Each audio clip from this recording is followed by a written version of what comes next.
जय श्री हरमिलाप साहेब जी। कार्तिक मास महात्म 32वां अध्याय। मुझे सहारा है तेरा सब जग के पालनहार। कार्तिक मास के महात्म का 32वां विस्तार।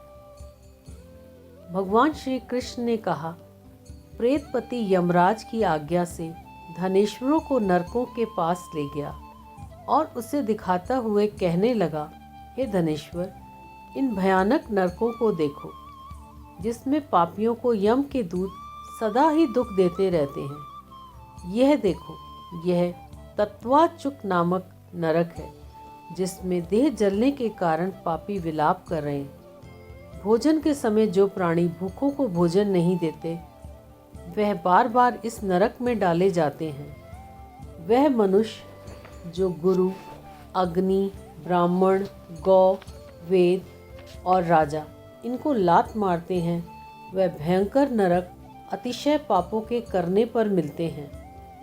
अब देखो, यह दूसरा अंधतामिस्त्र नामक नरक है। हे ब्राह्मण, सुई की भांति मुख वाले तामोत नामक कीड़े इन पापियों को काट रहे हैं। इस नरक में दूसरों का दिल दुखाने वाले पापी गिराए जाते हैं। अब ये तीसरा क्रकय नामक भयंकर नरक है।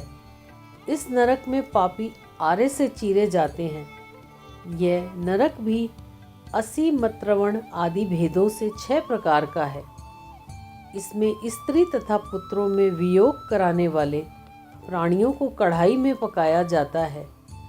2 प्रियजनों का विछोह करने वाले मनुष्य भी असी मृत नामक नरक में तलवार की धार से काटे जाते हैं और कुछ भेड़ियों के डर से भाग जाते हैं।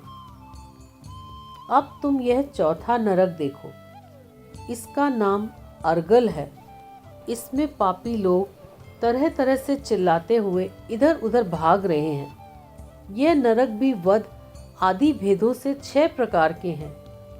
यह देखो, यह कूटशाल्मिक नामक 5वां नरक है जिसमें कि अंगारों की भांति कष्ट देने वाले बड़े बड़े कांटे लग रखे हैं। यह भी यातना आदि के भेदों से 6 प्रकार का है। पर स्त्री गमन करने वाले प्राणी इस नरक में डाले जाते हैं। देखो, यह उल्वण नामक 6ठा नरक है जिसमें सिर नीचे करके पापियों को लटकाया जाता है। जो लोग भक्ष्याभक्ष का विचार नहीं करते, दूसरों की निंदा और चुगली करते हैं, उनको इस नरक में डाला जाता है। देख लो कि ये लोग किस तरह से चिल्ला रहे हैं। दुर्गंध भेद से यह नरक भी 6 प्रकार का है। यह देखो, 7वां कुंभीपाक नाम का नरक है। यह बहुत ही भयंकर है। हे ब्राह्मण, यह भी 6 प्रकार का है। इसमें महापताकी लोगों को पकाया जाता है। इस नरक में हजारों वर्ष तक यातना भोगनी पड़ती है। यही रौरव नरक है। इच्छा रहित जो पाप किए जाते हैं वह सूखे, और इच्छा पूर्वक जो पाप किए जाते हैं वह पाप आर्द्र कहलाते हैं। इस प्रकार शुष्क या आर्द्र भेदों में से यह पाप 2 प्रकार के होते हैं। इसके अतिरिक्त और भी पृथक पृथक 84 प्रकार के पाप हैं। अपक्रीड, पांडाकतय, मालिनी कर्ण, जाति भ्रंश कर्ण, उपाय, अतिपाप, महापाप, ये 7 प्रकार के पातक हैं। जो जीव जैसा कर्म करता है वह इन 7 नरकों में अपने पाप कर्मों के अनुसार पकाए जाते हैं। तुम्हारा चूंकि कार्तिक व्रत करने वाले प्रभु भक्तों से पर्याप्त मेल जोल रहा है, उसी पुण्य प्रभाव से तुम्हारी नरक यातना दूर हो गई। भगवान श्री कृष्ण ने कहा, इस प्रकार प्रेतपति ने धनेश्वर को सब प्रकार के नरक दिखाने के बाद यक्ष लोक में ले जाकर उसे वहां का राजा बना दिया। वहां पर उसका नाम धनक्षय हुआ और वह कुबेर जी का सेवक बन गया।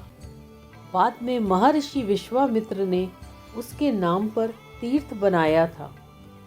हे राजन, कार्तिक मास का व्रत महाफल का दाता है। इसके बराबर कोई दूसरा पुण्य कर्म नहीं। जो कोई ये व्रत करता है तथा व्रत करने वाले का दर्शन करता है, उसे मुक्ति मिलती है। जय श्री हरमिलाप साहिब जी।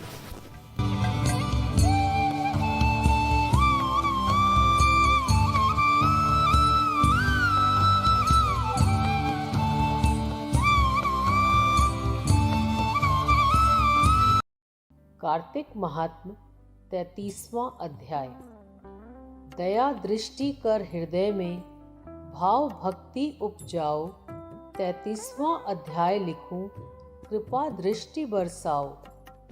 सूत जी ने कहा, इतनी कथा सत्यभामा को सुनाकर भगवान श्री कृष्णचंद्र संध्या करने को महल में चले गए। यह कार्तिक मास का व्रत भगवान विष्णु को अति प्रिय है तथा भक्ति को प्रदान करने वाला है।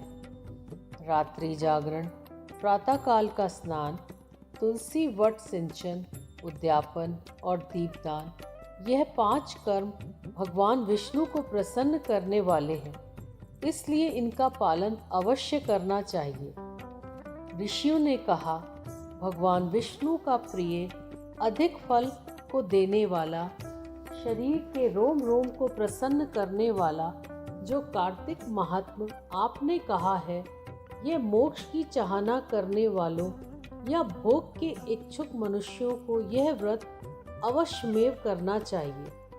किंतु हम एक बात आपसे पूछना चाहते हैं, वह यह है कि यदि कार्तिक मास का व्रत करने वाला किसी संकट में फंस जाए, या वह जंगल में हो अथवा किसी रोग से ग्रस्त हो जाए, तो फिर वह कार्तिक व्रत को किस प्रकार करे? क्योंकि यह विष्णु जी का अतिशय प्रिय तथा मुक्ति भक्ति प्रदान करने वाला व्रत किसी तरह भी नहीं छोड़ना चाहिए। श्री सूत जी ने उत्तर दिया, यदि कार्तिक व्रती किसी संकट में फंस जाए तो वीरता के साथ शंकर जी तथा भगवान विष्णु के मंदिर के पास जो हो उसमें जाकर रात्रि जागरण करे। अगर घना जंगल हो तो फिर पीपल के पेड़ के नीचे अथवा तुलसी के वन में जाकर जागरण करे। भगवान विष्णु जी की मूर्ति के सम्मुख बैठकर विष्णु जी का कीर्तन करे। ऐसा करने से 1000 गौओं के दान के बराबर फल मिलता है। जो मनुष्य विष्णु जी के कीर्तन में बाजा बजाता है, उसे वाजपेय यज्ञ के बराबर फल मिलता है। और हरि कीर्तन में नृत्य करने वाले प्राणी को समस्त तीर्थों में स्नान करने का फल मिलता है। किसी संकट के समय में या रोगी हो जाने और जल ना मिल सके तो केवल भगवान विष्णु के नाम मात्र से ही मार्जन कर ले। यदि उद्यापन ना कर सके तो व्रत की पूर्ति के लिए केवल ब्राह्मणों के प्रसन्न होने से विष्णु जी प्रसन्न रहते हैं। यदि आप दीपदान ना कर सके तो दूसरे की दीप की वायु आदि से भली भांति रक्षा करके, और यदि तुलसी का पौधा पास ना हो तो वैष्णव ब्राह्मण की ही पूजा कर ले, क्योंकि भगवान सदा अपने भक्तों के पास रहते हैं। इन सब के न होने पर व्रती मनुष्य ब्राह्मण, गौ, पीपल और वट वृक्ष की श्रद्धा से सेवा करे। शौनकादि ऋषियों ने कहा, आपने गौ तथा ब्राह्मणों के सदृश पीपल और वट वृक्षों को बतलाया है, और सभी वृक्षों में पीपल वृक्ष और वट वृक्ष श्रेष्ठ क्यों कहे गए हैं? श्री सूत जी ने कहा, पीपल का पेड़ साक्षात विष्णु भगवान है और पलाश का पेड़ साक्षात ब्रह्मा है। इन वृक्षों की पूजा, सेवा तथा दर्शन से सब पापों का नाश होता है।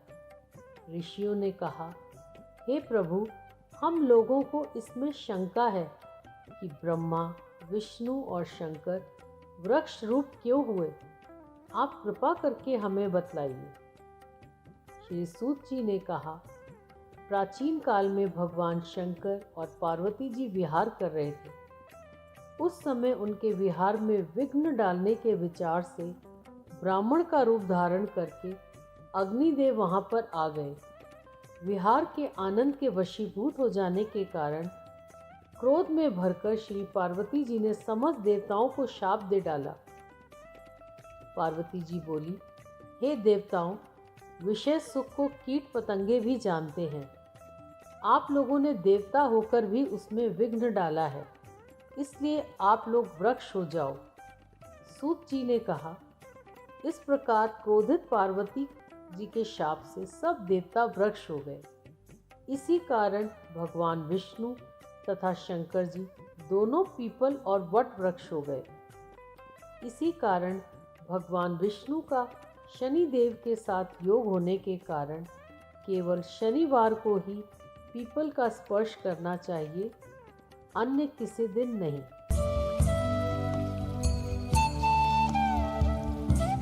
तुलसा महारानी नमो नमो, हर की पटरानी नमो नमो, ब्रह्म दिए जाइए नमो नमो, श्री कृष्ण वे आइए नमो नमो, बैकुंठो आइए नमो नमो, बैकुंठ तेरा वासा नमो नमो, पूरी कर मेरी आशा नमो नमो, अन्यो रंबा खटो के आरी, तुलसा भी जो बाल कवारी, जा मेरी तुलसा हुई अंगूरी, शाली ग्राम जी दी आशा पूरी, जा मेरी तुलसा छड़ियां लंगरा, शाली ग्राम जी नु पै गईयां खबरां, जा मेरी तुलसा हुई चपत्री, सेवा करते ब्राह्मण खत्री, जहाँ मेरी तुलसा हुई जवान, साला ग्राम जी पहुँचे आन,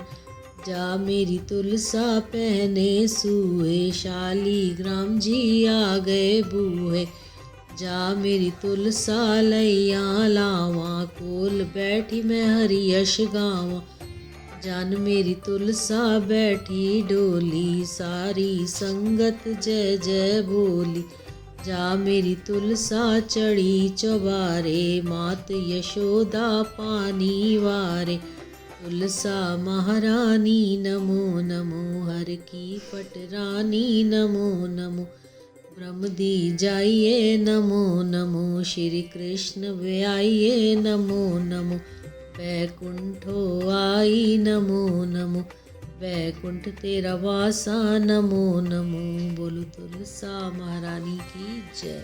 जय श्री हरमिलाप साहिब जी।